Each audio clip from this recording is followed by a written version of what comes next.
Hola, ¿qué tal amigos? Buenas noches. Es un gusto estar con ustedes en esta ocasión tan única, tan especial, porque vamos a estar hablando de una temática bastante interesante, que es el fenómeno astronómico que vivimos el día de hoy.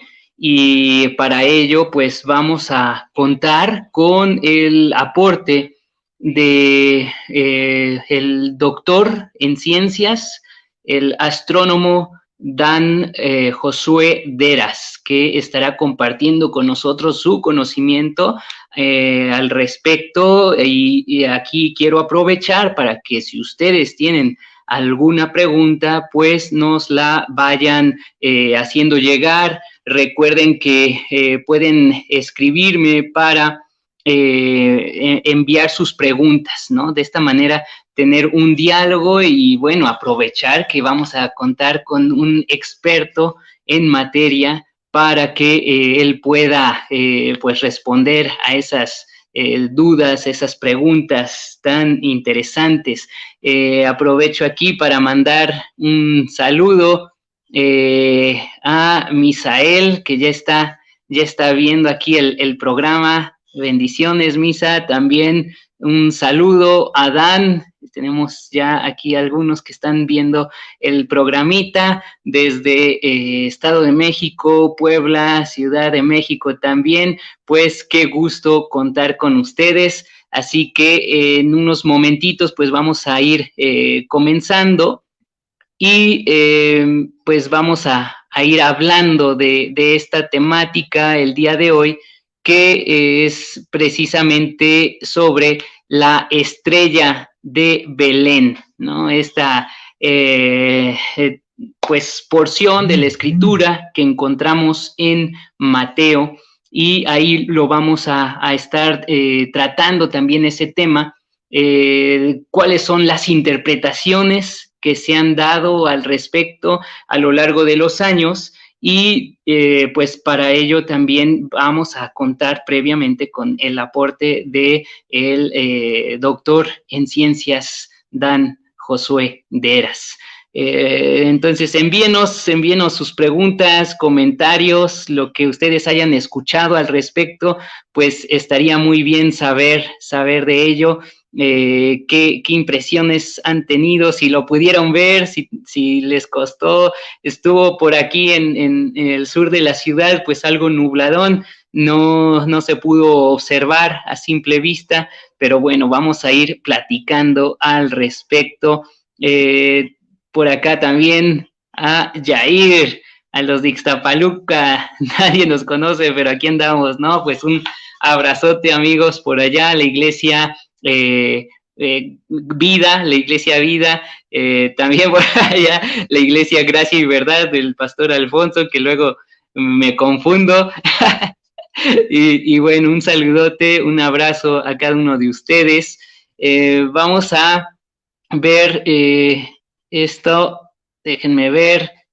Eh, Vamos a hacer contacto con nuestro invitado el día de hoy. Vamos a tratar de unir la conversación. Déjenme ver. Aquí estoy aprendiéndole a esto. Entonces, esperemos unos minutitos a que podamos entrar en contacto aquí. Vamos acá. Déjenme ver. Estoy aquí arreglando todo esto. Déjenme ver. Un saludo también a Roxy Sámano, que está acá. Y bueno, recuerden mandar ahí sus preguntas, sus comentarios, qué tal pudieron verlo. Vi que algunos estaban buscando en diferentes lugares ahí en internet, en YouTube, ver si se hacía alguna transmisión. Fue bastante difícil encontrar pues un canal donde pudieran presentar este evento, este fenómeno. pero pues aquí vamos a estar platicando al respecto. Primeramente, pues lo que quiero compartir con ustedes es el tema desde una perspectiva científica, y para ello tenemos un invitado que estoy tratando de que se contacte, de que entre a la transmisión. Ya saben, como siempre, tenemos pues gajes del oficio, ¿no? De estas cuestiones técnicas, pero aquí estoy. Déjenme ver. A ver, vamos a ver. A ver si entra. Vamos a ver.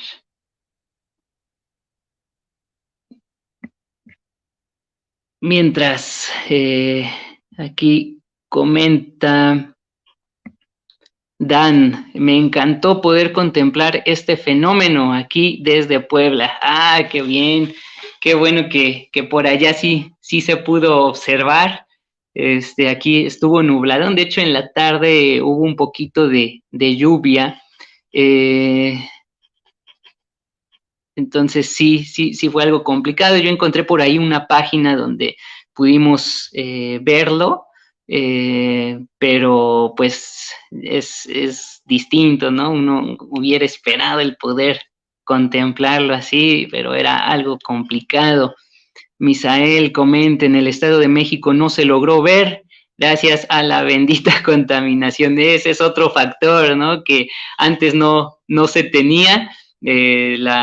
Había pues un cielo limpio, transparente, y quizá ese era un factor también para prestar atención a todos los movimientos de los astros.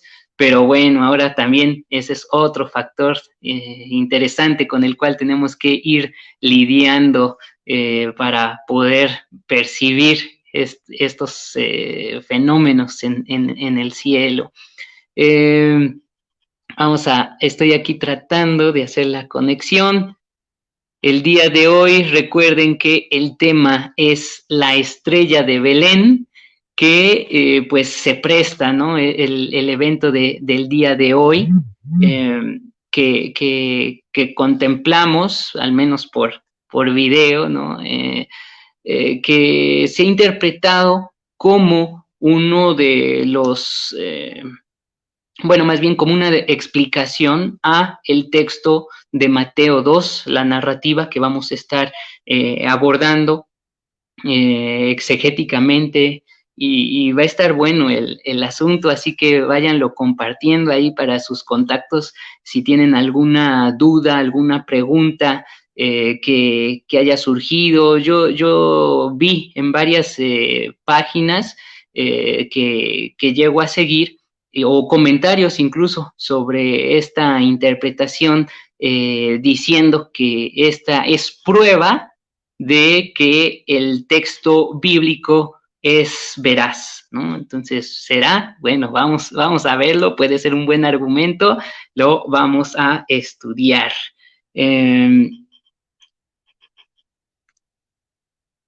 Y bueno, recuerden que pueden enviar sus preguntas, sus comentarios. En unos momentitos va a estar con nosotros el doctor en ciencias, el astrofísico Dan Deras, de la Universidad Nacional Autónoma de México. Cuenta con estudios en el extranjero, por ahí anduvo en Roma, en Innsbruck, Alemania, no sé en qué tantos lugares, pues informándose, estudiando no solamente los textos, sino más bien el firmamento. Entonces va a estar muy interesante lo que él tiene para nosotros, así que vayan haciendo sus preguntas, váyanlas mandando. También les quiero recordar que los libros que he estado escribiendo pues ya están disponibles en Amazon. Tengo por aquí un ejemplar de Traduttore Traditore. Ahí está. Este es el último de los libros que escribí, que habla sobre nociones de traducción bíblica. Está disponible en Amazon de Estados Unidos, totalmente, bueno, en los dos formatos, impreso y en Kindle, que a propósito no es necesario comprar el aparatito para leerlo, sino que hay aplicación gratuita que pueden descargar a su iPad, a su celular, y desde allí leer el libro. Entonces pueden hacerlo de esa manera. En amazon.com.mx solamente está en Kindle, pero si quieren el impreso, lo pueden solicitar en Amazon de Estados Unidos, y a los que están en la Ciudad de México, pues bien lo pueden hacer directamente conmigo. Así que escríbanme y espero que puedan llevarse su libro de Traduttore Traditore para obsequio en esta Navidad, un autorregalo también, si gustan, puede ser una opción. Algunos anuncios antes de dar lugar a esta charla. También quiero recordarles que el día de mañana vamos a tener el programa de Lean con Amigos y Café. En este programa estamos estudiando diferentes textos de diferentes autores. Entre todos los que estamos participando, pues tenemos un acercamiento bastante amplio. Se cuenta con el aporte del filósofo Luis José Rueda.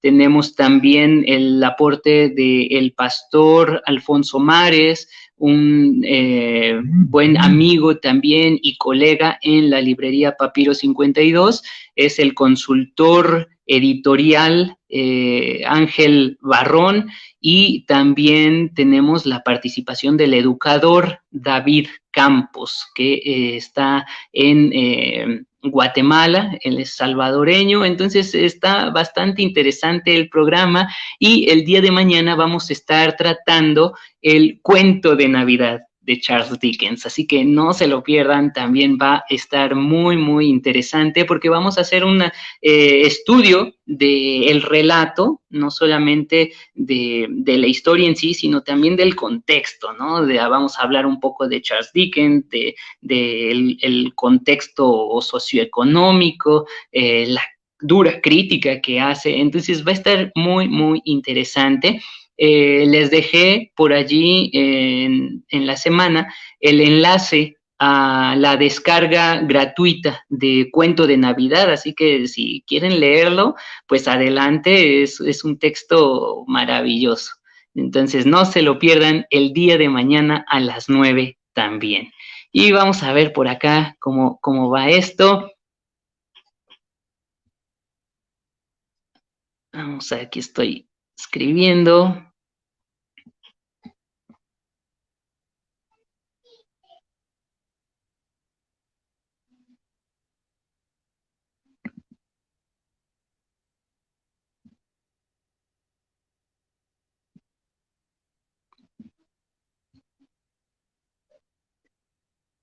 Aquí comentarios, vamos a ver.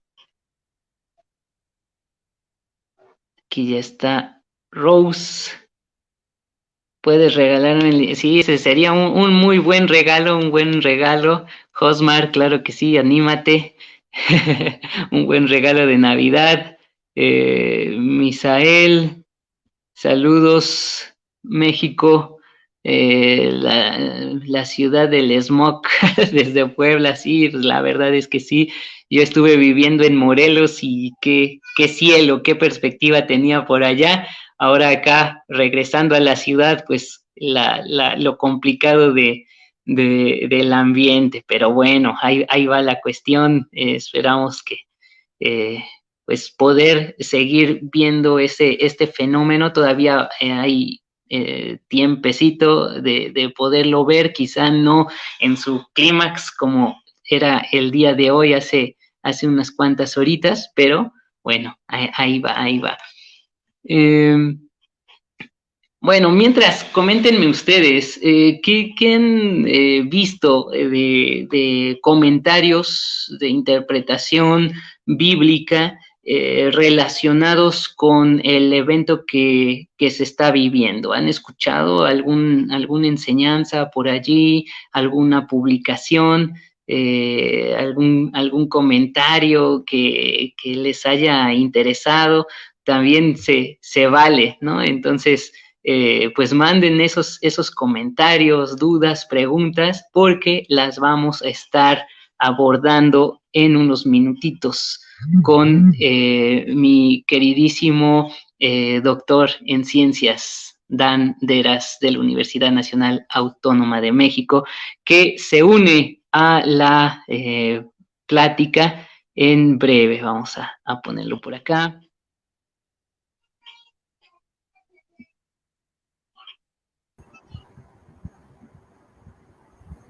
Y aquí estamos. Buenas noches, Dan. Bienvenido. Ya me veo medio. Hola, gracias. ¿Sí me escuchan?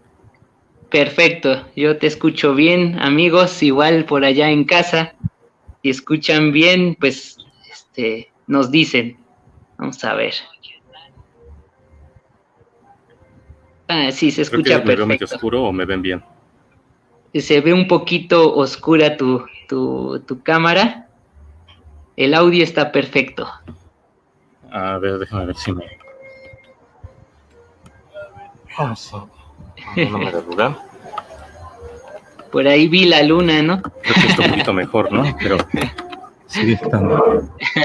Sí, a ver, dame un segundo. Uh-huh. Bueno, pues aquí ya estamos listos, queridos amigos. Dudas, preguntas que vayan teniendo, pueden mandarlas, aprovechar esta ocasión. Tenemos un invitado de lujo, un invitado pues que sabe, que conoce del tema. Dan, buenas noches, bienvenido. Si quisieras hablarnos un poquito primeramente Hola, de Shell, muchas tu gracias. formación.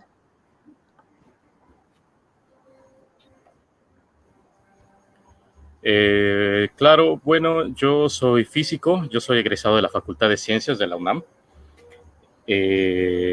Después de eso estudié la maestría en un programa de movilidad en Europa. Estuve allá un par de años y fue una maestría en astrofísica.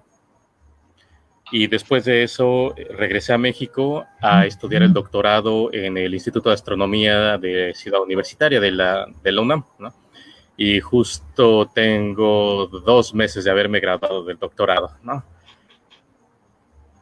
Perfecto, pues qué gusto contar con tu participación el día de hoy. Gracias por aceptar la invitación, que igual lo agarré así de bote pronto, ¿no? Porque estuve viendo el día de ayer todos los comentarios que se estaban dando en torno a esta situación que se iba a presentar el día de hoy. Y bueno, dije, bueno, vamos a tratar el tema, pero con la limitante de que yo no sé nada de ciencia casi, ¿no? Entonces, qué mejor que tener a un gran conocedor en materia. Ya empiezan a llegar por acá algunos comentarios, pero si quisieras, Dan, sí, comentarnos qué fue lo que sucedió o lo que está sucediendo, qué está pasando. Pues lo que está sucediendo a este fenómeno se le conoce como una conjunción de planetas. Lo que quiere decir, seguramente habrán leído por allí en algunos posts en Facebook o cosas similares. Lo que está sucediendo es que particularmente en este momento los planetas Saturno y Júpiter se están acercando, entre comillas, ¿no? Hacia un solo punto en el espacio, ¿no? Dentro del sistema solar. Sin embargo, este acercamiento es un efecto de tercera dimensión, de profundidad, ¿no? En realidad, estos dos planetas, Júpiter y Saturno, se encuentran aproximadamente a una distancia, bueno, dependiendo de en dónde se encuentran en el sistema solar. Ustedes saben que pues son planetas y los planetas giran alrededor del Sol. Y entonces, pues hay algunos planetas que giran más rápido que otros alrededor del Sol, su movimiento de traslación. Y entonces, en algún momento, cuando estos planetas están relativamente cerca, pues pueden estar a una distancia de unos 800 millones de kilómetros en uno y el otro. Ajá. Pero nosotros, al verlos desde la Tierra, ¿no? O sea, viéndolos en el cielo, lo que nosotros en realidad estamos viendo una proyección de su movimiento. Esto quiere decir que nosotros no tenemos visión de profundidad, sino lo que estamos viendo es como si los dos planetas estuvieran, digamos, a la misma distancia, cuando en realidad no lo están. Uno está más lejos que el otro. Lo único que está sucediendo es que ambos planetas están acercándose hacia un punto donde se va a ver, o no estoy seguro si ya terminó, se van a ver como un solo punto brillante, como si fuera una estrella, entre comillas, ¿de acuerdo? Entonces, por eso se le llama conjunción, porque estos dos planetas coinciden en un solo punto en nuestra línea de visión. O sea, nosotros lo estamos viendo en el cielo, y entonces estamos viendo, déjenme ver, así, ¿no? Entonces se están acercando, ajá, pero por ejemplo, si ustedes ven mis dedos allí, ajá, pareciera que mis dedos están a la misma distancia, pero en realidad no lo están, ¿no? O sea, si yo hago esto, ¿dónde está? Ahí. Mis dedos están a diferentes distancias, pero por un efecto de profundidad pareciera que están a la misma distancia. Entonces, en este punto, en nuestra línea de visión, es en donde están coincidiendo los planetas. ¿De acuerdo? Entonces, es lo que estamos observando. Realmente, la conjunción de planetas es un fenómeno relativamente común, en el sentido de que particularmente entre estos dos planetas se da una conjunción cada 20 años. Ajá. Lo más relevante o lo novedoso de la de hoy es que estos dos planetas están en un punto que es el más cercano a la Tierra, en el que se han encontrado en cientos de años. Entonces es por eso que era tan notorio, por eso le hicieron tanta publicidad, etcétera, porque se iba a ver con unos buenos binoculares, se iba a ver bastante bien, se iba a poder apreciar bastante bien. Entonces, como les comento, esto es un fenómeno relativamente normal, o bueno, común, que pasa. En cualquier momento, cualesquiera dos planetas pueden estar en conjunción, ¿no? Desde el punto de vista de nosotros, desde la Tierra, ¿sí? Porque como les digo, pues todos los planetas están girando alrededor del Sol, lo están haciendo a diferentes velocidades. Entonces, como están girando alrededor del Sol, necesariamente en algún momento tienen que coincidir. Entonces, les repito, lo más relevante de del fenómeno que se está apreciando hoy es que están particularmente más cerca que lo que han estado en otras ocasiones, ¿no? Entonces, por ahí algunos posts dicen que estos planetas, la última vez que estuvieron en conjunción fueron hace 400 años.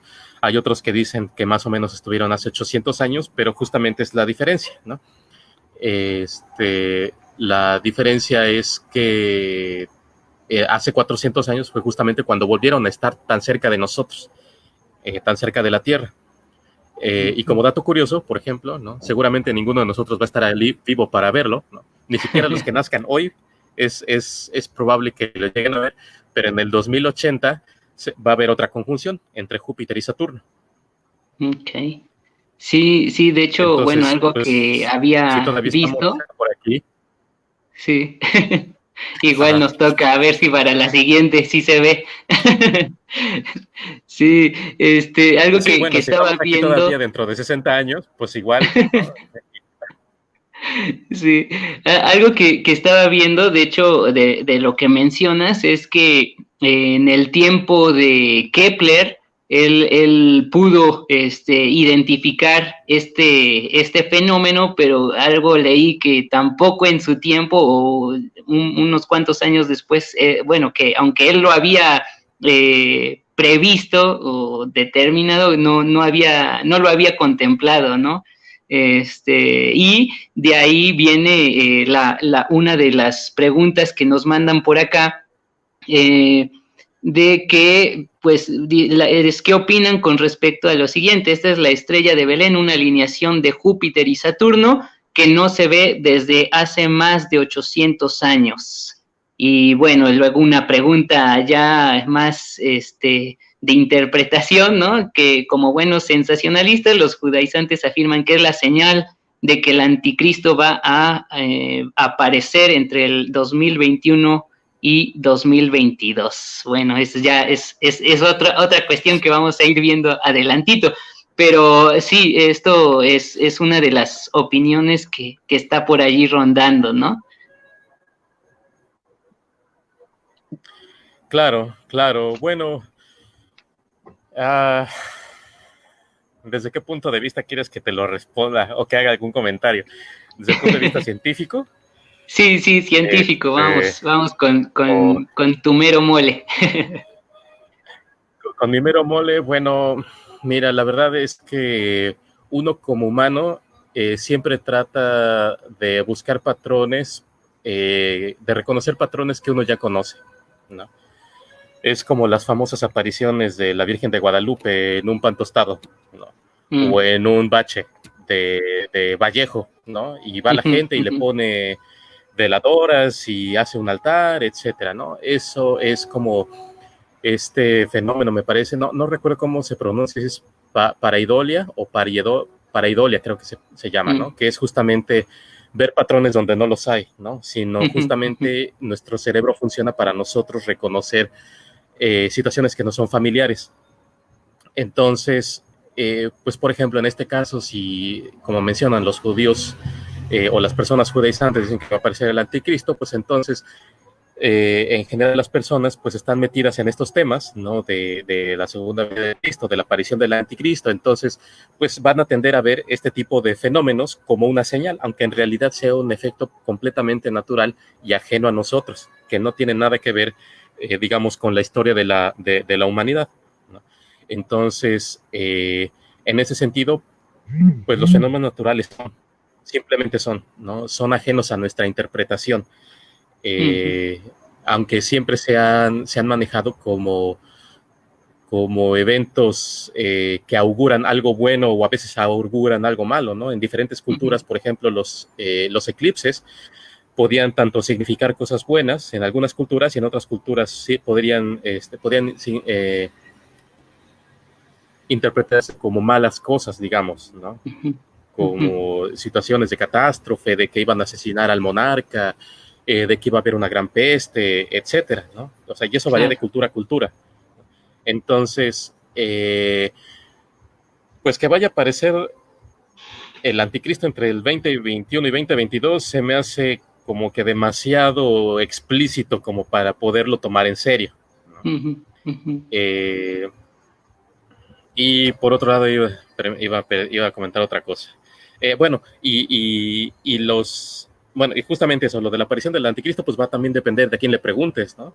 O sea, por ejemplo, las culturas orientales, pues ellos no tienen ni idea del anticristo, ¿no? O sea, esa figura del anticristo, hasta donde yo sé, no existe dentro de su cultura, ¿no? Entonces también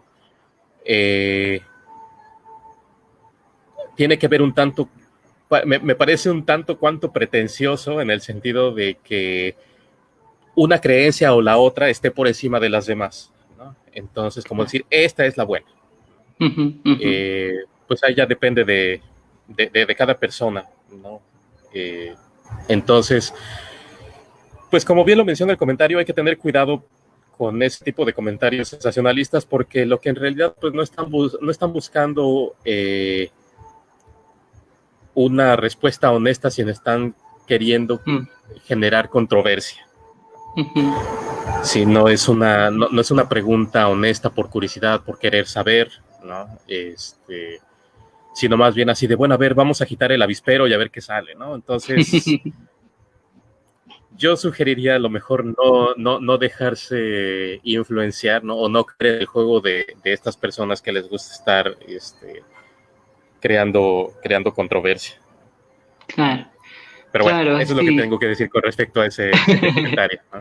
Sí, gracias. Sí, es bien interesante esta cuestión, ¿no? De que como seres humanos, pues buscamos tener cierta certeza, ¿no? De lo que vivimos y estamos a la búsqueda de estos patrones, ¿no? Y a veces de manera inconsciente, pues se van conectando puntos en nuestra mente que en realidad no lo están, ¿no? Y ahí es un problema hermenéutico y en este caso pues también de interpretación no solamente bíblica, sino de los eventos que suceden, ¿no? en nuestro entorno.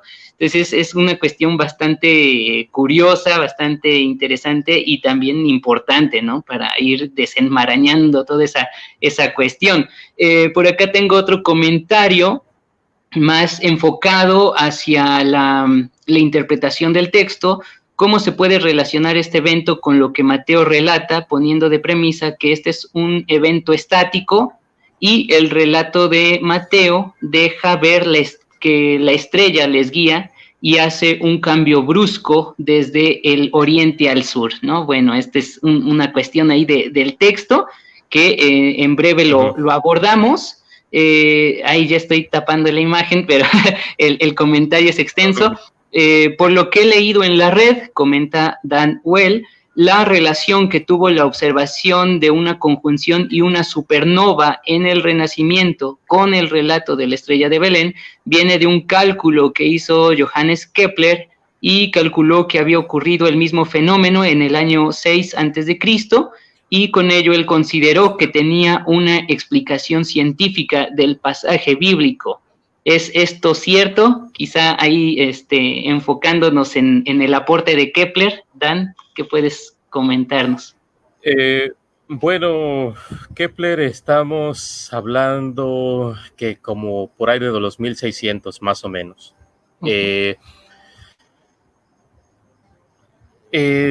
Mira, el hecho de que haya habido una conjunción y una supernova simultáneamente, bueno, la probabilidad de que eso suceda es extremadamente baja, es bajísima. Porque, o sea, tomando en cuenta, si le quieren poner un número al número de estrellas que hay en la Vía Láctea solamente, pues estamos hablando más o menos de unos 300.000 millones de estrellas. No todas esas estrellas pueden convertirse en supernova. Y además que una de esas estrellas que sí se convierte en supernova haya coincidido con una conjunción de planetas, pues es extremadamente improbable, ¿no? Me parece más plausible, bueno, en cuanto al cálculo que hizo Kepler, no lo sé, no he leído al respecto, entonces no puedo comentar sobre si sí hizo el cálculo, ¿no? Pero estaba platicando de eso con mi hermano hace rato y le digo, el problema no es tanto lo que sucedió, sino su duración, ¿de acuerdo?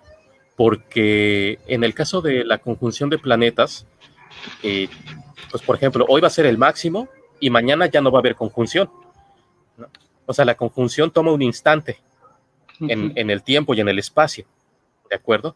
Entonces, por eso decían que hoy iba a ser el máximo acercamiento entre Júpiter y Saturno, pero mañana se van a volver a alejar otra vez. Ajá. Entonces, el hecho de que haya sido solamente una conjunción, pues es altamente improbable si tomamos en cuenta o consideramos el tiempo que dice la Biblia, que los magos viajaron de Oriente hasta llegar a Belén. Entonces, pues el evento se les habría acabado muchísimo antes de haber llegado. ¿De acuerdo? Claro. En el caso de la supernova, ese es un tema muy vasto, ¿no? Porque en el caso de las supernovas esencialmente lo que son, pues son explosiones de estrellas, pero no cualquier estrella puede explotar como supernova. Y por otro lado, no existe un solo tipo de supernovas. En general existen al menos dos tipos de supernovas cuyos procesos que la producen son completamente diferentes. Entonces también tiene que ver por ejemplo, que no todas las estrellas se pueden convertir en supernova, y además de las que sí se pueden convertir en supernova, ¿qué tan grande fue la explosión? ¿Cuánta energía liberó? Y eso es importante porque depende de cuánta energía haya liberado, pues es el tiempo que nosotros, o sea, que nosotros podríamos verla en el cielo, ¿de acuerdo? Porque puede ser una estrella, entre comillas, relativamente cercana, pero su explosión no fue colosal, digamos, ¿no? O puede ser una estrella que está muchísimo muy lejos, pero su explosión fue de proporciones bíblicas, ¿no? Y relativamente pudieron haber tenido el mismo brillo, digamos, ¿no? Pues solamente las veríamos iguales, digamos, porque uno está más lejos y el otro está más cerca, aunque su energía haya sido diferente. Ajá. Kepler, hasta donde yo tengo entendido, también tenía una formación, por la época en la que él vivió, una formación. ¿Cuándo fue la Reforma Protestante? ¿Fue por igual 1500, me parece? Sí, 1512, más o menos la fecha. Más o menos, ¿no? Ajá, ¿no? Sí, entonces, pues Kepler, siendo alemán, pues pariente de Martín Lutero, pues entonces lo más probable es que también haya sido influenciado por las ideas de Martín Lutero, lo cual nos lleva a que estaba influenciado por una cierta, una cierta, digamos, versión de cómo se interpreta la Biblia en ese momento. Entonces, pues puede ser cierto que efectivamente Kepler haya calculado eso, pero el hecho de que lo haya podido relacionar o de que le haya dado un sustento científico se me hace difícil, porque aún ahorita, en la actualidad, aún ni siquiera hay un consenso en el que se diga esto fue lo que realmente pasó, ¿no? Claro. Si acaso.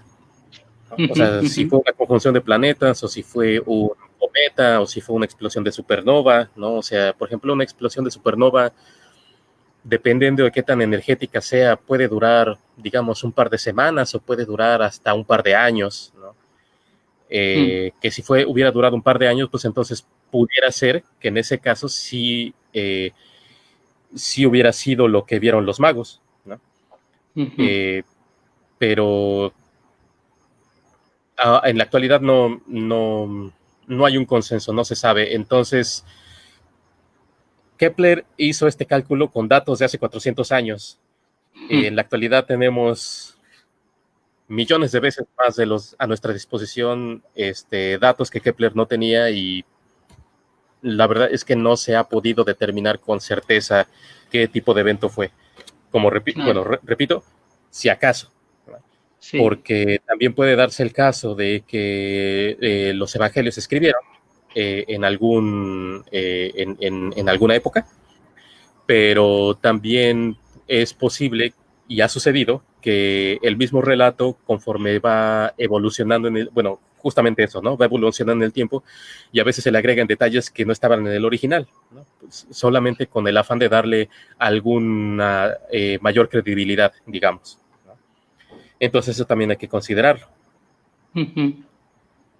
Sí, es bastante interesante porque la información científica, algo que comentábamos en una ocasión, pues está allí, ¿no? La cuestión es cómo se interpreta esa data, cómo se interpreta esa información que se tiene, y que está mediado por pues la hermenéutica que uno puede tener, ¿no? Todo su bagaje. Y tal es el caso, ¿no? De estos científicos de antaño y de la actualidad, ¿no? Traemos unos lentes puestos que nos llevan a interpretar eventos, situaciones, y no solamente el texto bíblico, de una u otra manera.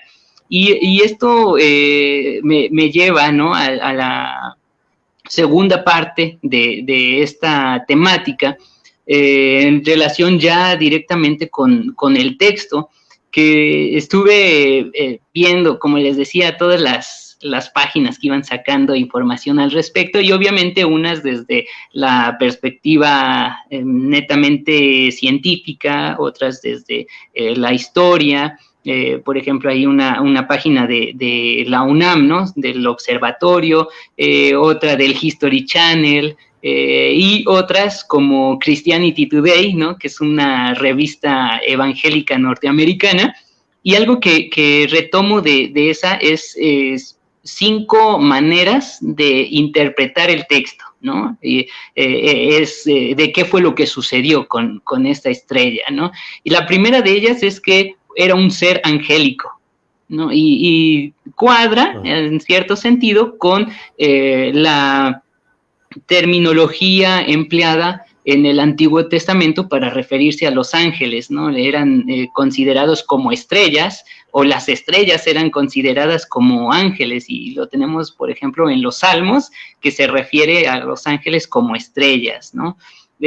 Otra opción de interpretación es que es meramente simbólica la estrella, considerando una profecía en Números 24:15, donde se habla de la estrella de Jacob, ¿no? que vendría hablando de un rey, ¿no? Un nuevo rey. Entonces se podría interpretar en ese sentido como símbolo. Una tercera opción es el milagro, ¿no? De que Dios la creó, ¿no? Y esa creo que es la vieja confiable, quizá, ¿no? De que es la más sencilla. Bueno, pues Dios la creó, ¿no? Dios la hizo. La cuarta interpretación es que tiene que ver con lo astrológico, ya no solamente la observación por medio de una metodología de los astros, sino que implica el culto a los astros, ¿no? Y la última es la astronómica, ¿no? O la interpretación astronómica, que es lo que hemos venido comentando. Pudiera ser un cometa, una supernova, una conjunción como la de el día de hoy, o digamos dentro de este periodo. Entonces, al menos están esas 5 maneras de interpretar la estrella de Belén. Pero, nuevamente, aquí vamos con la perspectiva hermenéutica, ¿no? Que estas interpretaciones vienen del fundamentalismo evangélico norteamericano, donde el texto es interpretado de manera literal, ¿no? Pero aquí yo algo que les comento en algunos cursos es que tenemos que distinguir entre interpretación literal e interpretación literalista, ¿no? La interpretación literalista sería tomar el relato tal cual y tratar de interpretarlo, ¿no? Si dice que es una estrella, ¿no? Si dice que los guió, si dice que eran, que estaban ahí los magos de Oriente o sabios de Oriente, pues ahí estaban, ¿no? Es una interpretación literalista. La interpretación literal considera el género literario, ¿no? Ahora, aquí, en ese sentido, también hago esa analogía como en Matrix, ¿no? Con Morfeo.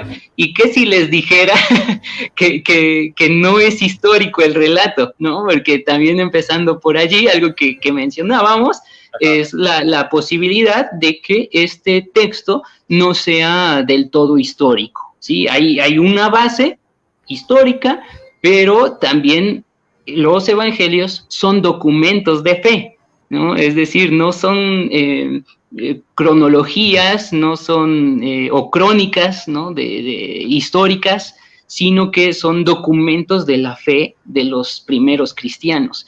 Y en ese sentido, encontramos aquí dos maneras de considerarlo, que por lo general el texto bíblico se llega a relacionar con lo histórico y lo histórico con lo verdadero, ¿no?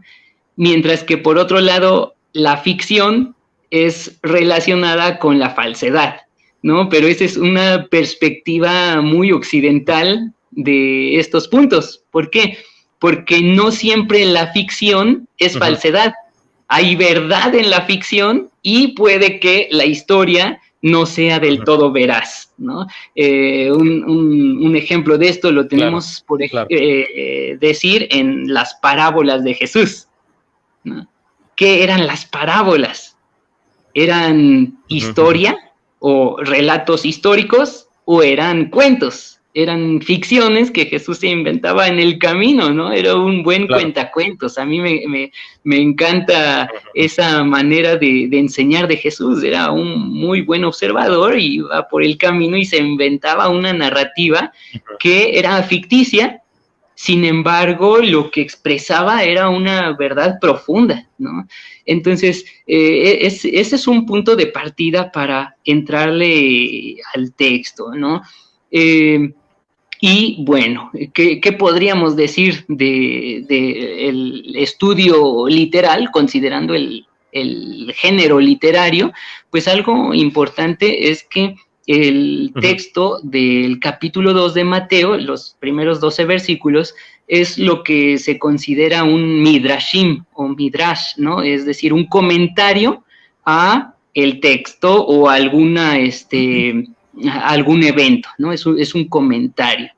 Y esto está relacionado, obviamente, con el Antiguo Testamento y nada más para tener esa perspectiva, ¿no? Por ejemplo, en el texto bíblico, en el relato, encontramos un rey que busca permanecer en el poder y que por temor a perder ese poder, envía o ordena matar a los niños varones, ¿no? A los infantes.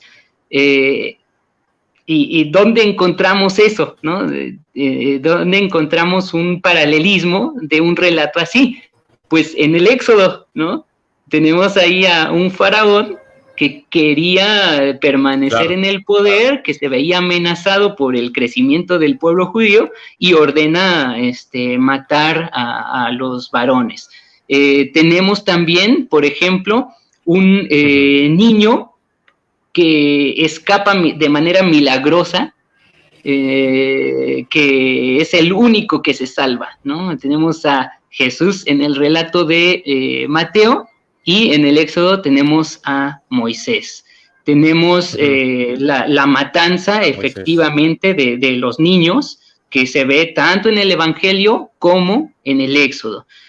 Moisés, en el Éxodo, es el gran libertador y también es el mediador de la alianza, que se conoce como el pacto sinaítico, ¿no? En el Sinaí, donde Dios establece a el pueblo de Israel como su pueblo, como el pueblo de Dios.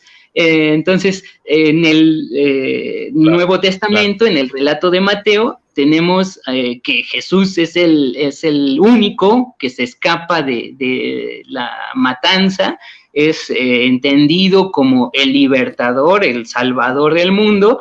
Tenemos que también es el mediador entre Dios y su pueblo, que también es el legislador de una nueva ley, que incluso se ve muy extensamente en Mateo capítulo 5 en adelante, el Sermón del Monte, y tenemos también que es por medio de Jesús que se establece un nuevo pacto, ¿no? Y establece un nuevo pueblo de Dios, tanto de judíos como de gentiles. Entonces, esos paralelismos que encontramos en Mateo con el Éxodo nos hacen pensar que el texto que tenemos allí es un midrash, ¿no? Es un comentario, una explicación, una analogía que no necesariamente es histórico, pero también que eso no demerita su veracidad en el sentido de lo que está expresando, ¿no? De Jesucristo, el Salvador, el Libertador, el nuevo dador de la ley y por medio de quien se establece un nuevo pacto. ¿no? Entonces, cuando vamos viendo esa manera de acercarnos al texto, pues estas interpretaciones de si fue un cometa, pasan a segundo, tercer plano, ¿no? Ya dejan de ser relevantes para la comprensión del texto.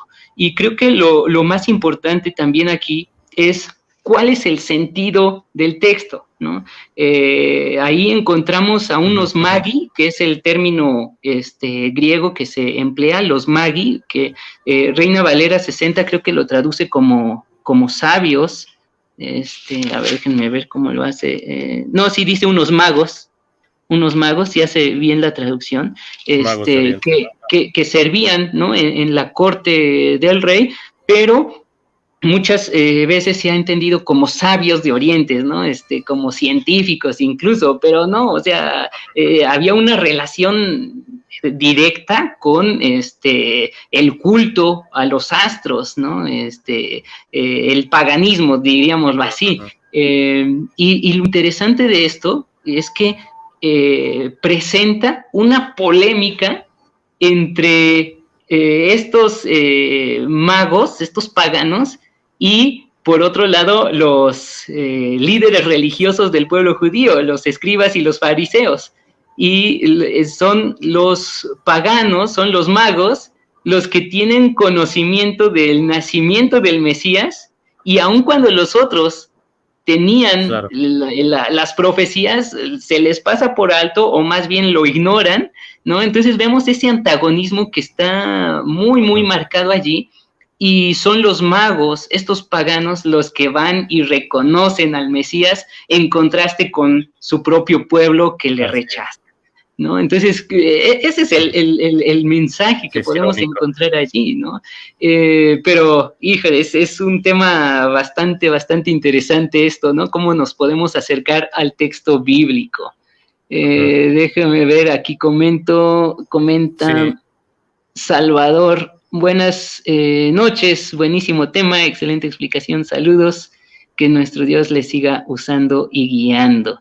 Sí, a propósito de ello, Dan es científico, ¿no? Ha dedicado sus estudios a el estudio de la astronomía, doctor en ciencias, pero al mismo tiempo un creyente genuino, sincero, que pues se ha dedicado al estudio, ¿no? Entonces vemos también esa relación, ¿no? Que ser creyente no es un suicidio intelectual, ¿no? Pero hay que tener esa plena conciencia, ¿no? De lo que ocurre en nuestro entorno. Amigos, si tienen dudas, preguntas, por favor, envíenoslas. Aquí estamos platicando de este tema de la estrella de Belén y la conjunción que bueno, ha estado pasando en estas últimas semanas, que de hecho veo que, bueno, se comenzó el acercamiento desde noviembre, ¿no? Me parece, y todavía va a continuar un poco tiempo más.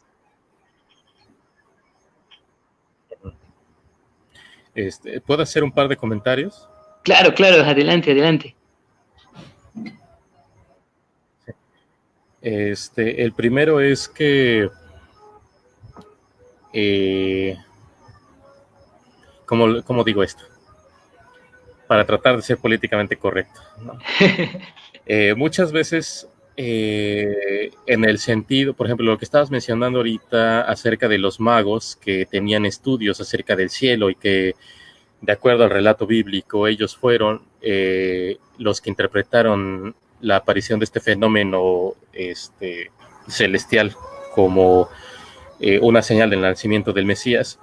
También me parece importante recalcar que a veces justamente, ¿cómo lo digo?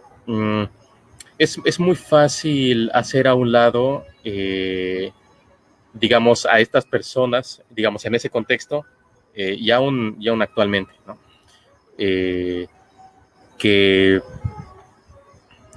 Se me fue la idea.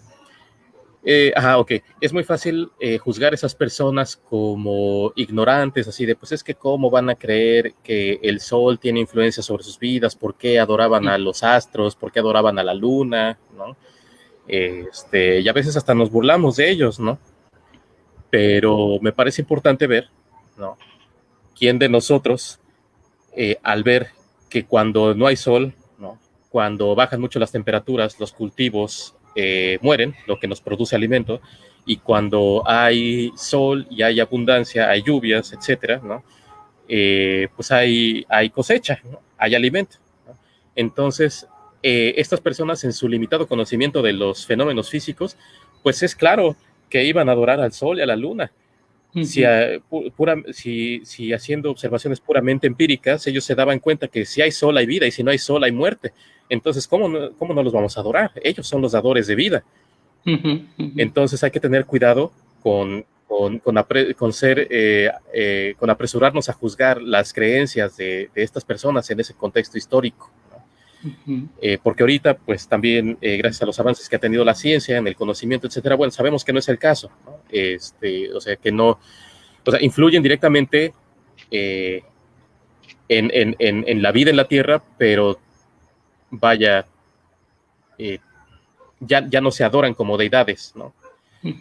Y por otro lado, otro comentario que quería hacer con respecto a la tercera interpretación que mencionaste, que se le daba el pasaje acerca de que a los ángeles se les asociaban con estrellas.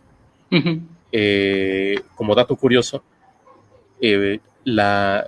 sabemos que las constelaciones, hay 88 constelaciones oficiales reconocidas por la Unión Astronómica Internacional. Y las constelaciones, casi todas, están relacionadas con la mitología griega, ¿no? Entonces, pues tenemos la Osa Mayor, tenemos a Orión, que es el cazador, tenemos a Perseo, la constelación de Perseo, que fue un héroe griego, era un semidios. Tenemos la constelación de Hércules también, ¿no? Sin embargo, los árabes, la cultura árabe también tuvo una gran influencia e hicieron muchos estudios astronómicos en la antigüedad. Entonces, por esa razón, nosotros conservamos, en su mayoría, no todos, pero en su mayoría, los nombres de estas estrellas conservan su raíz árabe, ¿de acuerdo? Entonces, aunque las constelaciones en forma mantienen sus nombres de la mitología griega, cada estrella que conforma esas constelaciones tiene un nombre árabe. Y esto lo menciono porque particularmente en la constelación de Perseo, la estrella más brillante de la constelación de Perseo se llama Algol, ¿de acuerdo? Y esta estrella, pues el prefijo es claro que viene del árabe al, ¿de acuerdo? Es Algol. Ajá. Pero esa misma palabra se usa en inglés, la tomó prestada en inglés para describir a un espectro, digamos, ¿no? O sea, como a un ser sobrenatural, como que está, digamos, relacionado como un demonio, que la palabra en inglés es ghoul. Ajá. ¿De acuerdo? Entonces, el nombre original de esta estrella es estrella demonio. Ajá. Y eso tiene que ver porque esta estrella presenta un cambio en su brillo de manera periódica. Entonces, cada cierto tiempo tiene un máximo de brillo y pasado ese tiempo tiene un mínimo de brillo. Entonces, para los antiguos, las estrellas eran inmutables, eran eternas, ¿no? Pero, por ejemplo, esta estrella que ellos observaron a ojo, porque no tenían instrumentos, los instrumentos que tenemos ahorita, notaron esa variación en su brillo, ¿no? Entonces, como para ellos los astros son inmutables, son eternos, entonces algo que sale de la norma, algo que sale de lo común, entonces algo que ellos no podían explicar. Entonces, esto tiene que estar relacionado con algo maligno. Entonces, por eso le nombraron a esta estrella de esta manera, estrella demonio, por esa variación en su brillo. Entonces, se me hace muy interesante esta interpretación que mencionas, donde a los ángeles se les asocia con estrellas. Entonces, ahí vemos también que depende de la cultura, del momento. Y del lugar geográfico donde desarrolló los conocimientos ajenos al cristianismo más recientemente y al judaísmo en esa época. Tal vez pudiera ser aún antes de que el judaísmo se estableciera como tal. Sí, es bastante interesante y creo que en ese sentido también algo que nos muestra el pasaje, ¿no? Es que Dios habla, por así decir, en el idioma del receptor, ¿no? Del idioma no en el sentido solamente del lenguaje, sino dentro de ese entorno, ese ámbito, ¿no? Porque es bastante, pues, realista esta situación en la que se tiene a unos magi, ¿no? Unos magos que pertenecen a una cultura oriental totalmente ajena al judaísmo, que adoran estrellas, que tratan de ver en ellas pues en sí los ciclos de la vida, ¿no?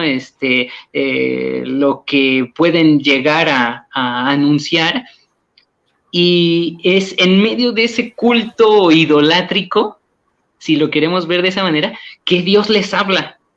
Yo en cierta ocasión, predicando de esto, hacía una analogía, ¿no? Imaginemos nosotros como evangélicos que pues criticamos mucho al catolicismo, que justo en la Basílica de Guadalupe, la Virgen ahí morena, la Virgen de Guadalupe, les dijera ahí a todos los congregantes que deben de reconocer a Jesucristo como su Señor, ¿no? Es decir, es por medio de esa estrella que ellos adoran, o de esos elementos, ¿no? De los astros que adoran, que Dios se les revela a sí mismo, ¿no? Y nuevamente este es el contraste con los líderes religiosos que decían tener el conocimiento, que tenían para sí mismos la ley, y que no le habían prestado atención, ¿no? Entonces, mucho de la enseñanza del mensaje de este texto es la universalidad, ¿no? Del amor de Dios, ¿no? Que se extiende a todas las naciones. Y qué bueno que lo comentas de esa manera, ¿no? Por aquí tengo un comentario de Dan Well de Puebla. Dice, no sé si es salirme del tema, pero hay algunos otros ejemplos de fenómenos astronómicos que han tenido relación con algún pasaje bíblico y también se le han incluido en alguna interpretación literalista. Ahí pues no se me viene a la mente algún otro texto, no sé. Seguramente los hay. Ya me acordé uno de así a bote pronto puedo pensar en dos. Ajá, dime. No, dale. A bote pronto puedo pensar en dos. El primero es cuando Elías desafía a los sacerdotes de Baal y se los lleva, no me acuerdo a qué monte, y los reta a que sus dioses pues envíen fuego del cielo, ¿no? Uh-huh. Y dice la Biblia, ¿no? Que los sacerdotes se cortaban ellos mismos y estuvieron desde la mañana hasta en la noche, ¿no? Y sangraban y ofrecían sacrificios y nada, ¿no? Y después dice que Elías oró y dice, y fuego descendió del cielo, dice, y lamió el agua y además dijo que, Elías mandó que mojaran el altar, ¿no? Donde se iba a ofrecer el sacrificio.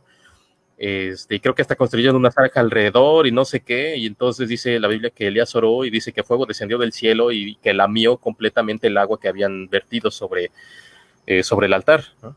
Y en los alrededores. Entonces, fuego que cayó del cielo desde un punto de vista científico, lo único que se me ocurre es que haya sido un meteorito, ¿no? O sea, digo, y suponiendo que, dame chance, suponiendo que haya sido cierto, ¿no? Claro. Lo importante no es que haya caído, sino que el meteorito cayó donde tenía que haber caído, ¿no? Eso es, y además, cayó donde tenía que haber caído y además en el momento en el que tenía que haber caído. Claro. No un día antes, sino un día después. ¿de acuerdo? Sí.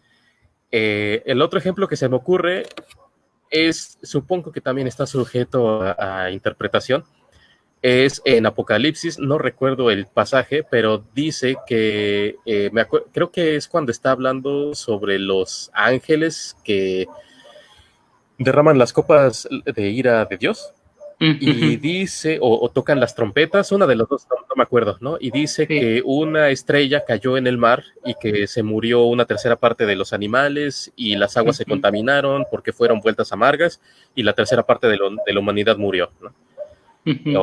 Entonces, ese es un detalle que puede ser muy, muy, muy importante. Es un detalle fino, pero es muy importante porque la Biblia, en la Reina Valera 60, dice que una estrella cayó del cielo, ¿sí? Entonces, si tomamos eso de manera literal, eso simplemente no es posible, ¿no? O sea, porque una estrella, o sea, es enorme. O sea, por ejemplo, la estrella, el Sol, nuestro Sol, comparado con la Tierra, la Tierra cabe alrededor de 107 veces dentro del Sol. Wow. Para que se den una idea de qué tan grande es. Y el Sol es una estrella común y corriente, es una estrella que se clasifica como una enana amarilla, es la estrella de más común o de las más comunes que se pueden encontrar en la galaxia. ¿De acuerdo? O sea, para nosotros es importante porque esa es la que nos da calor, nos da energía. Las plantas sintetizan los nutrientes a través de la fotosíntesis para poder crecer y nosotros poder alimentarnos de ella, etcétera, ¿no? Pero en el gran contexto de la astronomía, pues el Sol es una estrella cualquiera y la Tierra cabe 107 veces dentro de ella. Entonces, tomarlo de manera literal, con lo que sabemos, pues simplemente no es posible. Entonces, algo que puede ser factible, que puede ser factible, bueno, sí, o algo que es factible, vuelve a ser el caso de un meteorito, ¿no? O sea, de un objeto muy, muy, muy grande que por el impacto y la energía liberada, pues pueda realmente afectar, pudiera ser, digamos, la temperatura del mar, que le eleve, no sé, decenas, cientos de grados centígrados. Eso pues va a cocinar a los peces dentro, ¿no? O puede, dependiendo de la composición química del meteorito, pues eso también puede acidificar, digamos, el mar o las fuentes de aguas dulces, de tal manera que no se vuelvan, ¿cuál es la palabra? No es comestible, bebibles, tal vez, sería la palabra. Entonces, pudiera ser que sí haya más ejemplos de eventos astronómicos. Es complicado catalogarlo como un evento astronómico, pero vaya, es algo que viene fuera de la Tierra, ¿no? Claro. Y que tiene un impacto directo o que tendría un impacto directo en nosotros, ¿no? Sí. Entonces, y en los dos, bueno, no, en un caso habla de una estrella que cae, en otro caso habla de fuego que descendió del cielo, ¿no? Entonces, lo primero que a mí se me ocurriría sería, por ejemplo, meteoritos. Sí, de hecho, por ejemplo... Digo, a lo mejor hay más, honestamente no recuerdo ahorita. Sí, ahorita con lo que mencionaste, me acuerdo, por ejemplo, el History Channel presenta una interpretación de lo ocurrido en Sodoma y Gomorra, del fuego que cae del cielo y arrasa con toda una ciudad, precisamente como una serie de meteoritos que aniquiló las ciudades, ¿no? Y otro que me acordé también a raíz de lo que comentabas, es lo que menciona, déjame ver, aquí lo busqué, Josué 10, 12 y 13, que dice: entonces Josué habló a el Señor el día en que el Señor entregó al amorreo delante de los hijos de Israel, y dijo en presencia de los israelitas: Sol, detente en Gabaón, y tú, luna, en el valle de Ajalón. Y el sol se detuvo y la luna se paró, hasta que la gente se hubo vengado de sus enemigos. ¿No está escrito esto en el libro de Jacer? Y el sol se paró en medio del cielo y no se apresuró a ponerse casi un día entero. Y no hubo día como aquel, ni antes ni después de él, habiendo atendido el Señor a la voz de un hombre, porque el Señor peleaba por Israel, ¿no? Ese texto también lo he escuchado. en ese recuento de los años, incluso buscando una cronología de la creación de la Tierra, he escuchado este argumento de que al momento de hacer el recuento de los años siempre falta un día, perdón, y entonces se acuerdan, es que es el día que se paró el sol, ¿no? Pero sí, ciertamente, pues son interpretaciones literalistas, ¿no? Que tratan de ver un sentido pues bastante plano del texto, ¿no? Y creo que aquí la problemática también es de eisegesis en oposición a la exégesis, ¿no? Exégesis es sacar el mensaje del texto, tratando de explicarlo, precisamente considerando el contexto, y eisegesis es meterle, ¿no? Entonces, muchas veces en este afán de compaginar la información científica con el relato bíblico, pues te incurre en la eisegesis, ¿no? Y se mete ciencia, o se trata de meter ciencia al texto, ¿no? Tratando de dar una explicación científica de un relato que no es científico. Claro. Algo que me parece importante es que... Ahora te voy a contestar desde el otro punto de vista, ¿no? Claro. Bueno, no es que te vaya a contestar, sino más bien voy a hacer un comentario desde el otro punto de vista. O sea, últimamente, no. O sea, la Biblia no necesita de la ciencia para que se crea en ella, ¿no? O sea, pero nosotros nos encanta afanarnos en buscar pruebas que sustenten lo que dice la Biblia, cuando no es el fin de la ciencia comprobar o desaprobar lo que dice la Biblia. Sí, entonces, o sea, y también se tiende a ensalzar, digamos, a los científicos que hicieron contribuciones muy importantes en el campo de la ciencia, y de oídas, de rumores, se dice que eran cristianos, ¿no? Y entonces, pero Einstein era cristiano.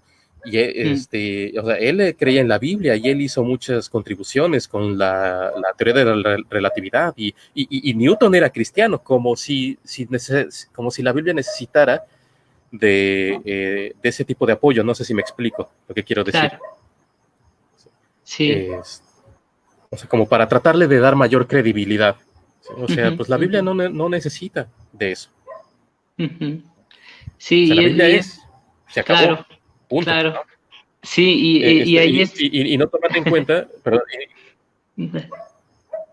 y no toman en cuenta justamente que hay muchísimos más. O sea, yo diría que son muchísimo, o sea, una proporción muchísimo mayor, los científicos que son ateos y que también han hecho grandes contribuciones a la ciencia, ¿no? Sí, o sea, como si queriendo implicar en su argumento que pues ser cristiano te hace más inteligente, y eso no es cierto. Claro. Sí, pero bueno, continúa. No, es cierto, ¿no? Y esto hace poquito lo platicábamos también en uno de los programas acá, es que es parte del problema de la apologética evangélica, ¿no? Este tipo de argumentación como la que mencionas, ya sea queriendo desacreditar a los científicos que se presentan a sí mismos como ateos o agnósticos, y al mismo tiempo queriendo pues presentar las credenciales de los científicos que se han identificado como evangélicos o como cristianos o protestantes, ¿no? En su momento. Y bueno, ese es también una pues acercamiento bastante simplista también de la cuestión, ¿no? Pero me gusta mucho esto que mencionas. La Biblia sigue siendo palabra de Dios, revelación de Dios, y son dos, podemos decirlo así, campos, ¿no? Totalmente distintos. Lo mismo aplica, por ejemplo, para la cuestión de la psicología, ¿no? Que de hecho, pues muchos le tienen miedo, ¿no? A la psicología, a la ciencia, a la filosofía, a la física, ¿no? Pensando que son pues campos del saber que le van a alejar alejar de Dios a los jóvenes, ¿no? Pero lo cierto es que pues está toda esta hermenéutica detrás, ¿no? ¿Cómo concebimos esto? Y pues son campos de conocimiento que pues tenemos que comprender, ¿no? Que sí son aportes al saber humano, y que no necesariamente deben de compaginarse, ¿no? Aquí un comentario que nos envía Jair: creo el problema es querer meter ciencia en el texto bíblico cuando la Biblia es un libro precientífico, ¿no? Es exacto, ¿no? Hay muchas suposiciones, ya viéndolo con una carga de dos milenios, con conocimiento de diferentes temáticas, y tratar de leer Claro. el texto pues, desde nuestra óptica. Dan, pues muchas gracias por este tiempecito. No sé si quisieras agregar algo. Yo tengo una preguntita nada más ahí por curiosidad. ¿A qué se debe la luminosidad de esta conjunción de astros? ¿Por qué son brillantes? ¿A qué se debe esa luminosidad? Y cualquier comentario que quieras agregar, adelante. Pues, ajá. Sí. Bueno, los planetas, lo que voy a decir no es completamente cierto, pero lo tengo que explicar así, para dar un mejor ejemplo, ¿no? Los planetas no emiten luz, ¿de acuerdo? Uh-huh. Por ejemplo, sí, o sea, luz así por sí solos no la emiten, ¿de acuerdo? Lo que estamos viendo, o la razón por la que se ven, es justamente porque estos planetas reflejan la luz del Sol. Aunque estén muy lejos, les llega una fracción de la luz del Sol. Entonces, por eso que los podemos ver. Es el mismo caso que con la Luna. O sea, la Luna no tiene luz propia, pero lo que vemos de la Luna justamente es la luz del Sol reflejada en su superficie. Entonces, esa es la razón por la cual se ven así los planetas, ¿no? O sea, por la cual tienen ese brillo. Pero, les repito, no es un brillo intrínseco, no es un brillo propio del planeta. O sea, los planetas no emiten luz, sino es un reflejo de la luz del Sol. Ya, ok. Muy bien. Esa es la respuesta. Digo, estrictamente hablando, por ejemplo, Júpiter sí emite luz, entre comillas, o sea, bueno, no entre comillas, sino no luz a la que estamos acostumbrados, no a la luz visible, sino emite luz, pero en forma de ondas de radio y de microondas. Entonces, pues a ojo no lo vemos, pero si ponemos unos detectores que para medirlo, pues vamos a medir luz, pero en infrarrojo, digamos, ¿no? Así, y en ondas de radio, que es un tipo de luz como nosotros la conocemos. Pero vaya, no es luz visible. Claro, okay. Pero eso es estrictamente hablando, y esas son así detalles finos, ¿no? Pero, sí. Pero te digo, bueno, los planetas no emiten luz, ¿no? Bien. Un comentario final que sí quiero hacer lo que comenta Jair García. Yo creo que no. O sea, yo creo que la Biblia tiene muchas cosas, ¿no? O sea, es un texto de poesía, es un texto de historia, pero también es un libro de ciencia. O sea, es un libro que contiene ciencia, pero no quiere decir que sea un libro científico. No es lo mismo. O sea, sí contiene ciencia. Porque, por ejemplo, en el Génesis, cuando Dios está creando las estrellas, no me acuerdo, creo que es en el cuarto día, que dice que... no recuerdo muy bien, pero dice que voy a crear a la lumbrera mayor para que señoree en el día y la lumbrera menor para que señoree en la noche. Y después dice que también creó las estrellas, y después dice que las estrellas le servirán como señales para llevar cuenta de los días y años. ¿De acuerdo? Entonces, pues eso es una de las cosas que el hombre tuvo que empezar a hacer desde sus inicios. Tuvo que ponerle atención a las estrellas para saber en qué momento sembrar y en qué momento cosechar, ¿no? Eso es ciencia. Es un tipo empírico de ciencia, pero es ciencia, ¿no? es también, por ejemplo, cuando le da instrucciones a Noé para que construya el arca.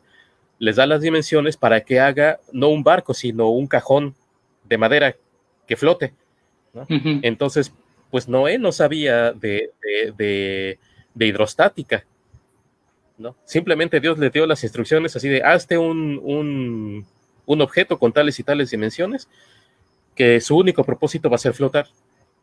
Y para que flote, pues tiene que seguir las leyes de la hidrostática. Entonces, así puedo recitar varios ejemplos que están contenidos en la Biblia, ¿no? Entonces, sí, la Biblia sí contiene ciencia, no es un libro de ciencia, pero sí contiene ciencia. Claro. Sí, y me gusta esto que mencionas, ¿no? Que es pues parte no sé también si haya algún otro comentario. Que es parte de la observación, ¿no? De la experimentación, o del conocimiento empírico, ¿no? De las culturas. Ok, bien. Sí, vamos a ver por acá. Bueno, pues nada más quiero mandar saludos. Misael, Becky Vadillo, Jair García, Danwell, Salvador, Alegría. Gracias por seguir este diálogo. También comenta por aquí Jair. Claro, a lo que voy es que no busca darnos una explicación científica de cada evento, ¿no? Es algo que podemos ver, ¿no?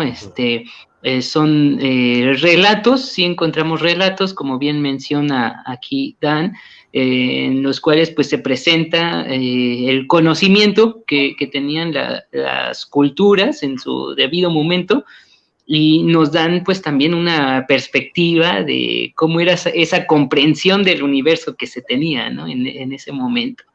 Dan, pues muchas gracias por tu tiempo, gracias por acceder a este círculo de los lunes, y los martes, amigos, recuerden que también estamos teniendo un diálogo, estudiando diferentes temáticas, diferentes textos.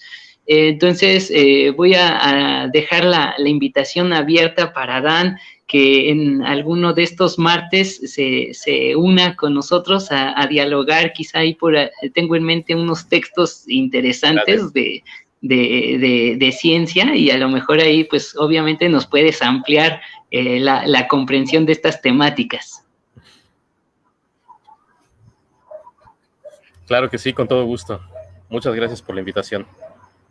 Bueno, gracias Dan, pues gracias amigos, que Dios les bendiga, buenas noches, nos estamos viendo el día de mañana a las 9. Buenas noches, que estén bien. Gracias y paz, nos vemos.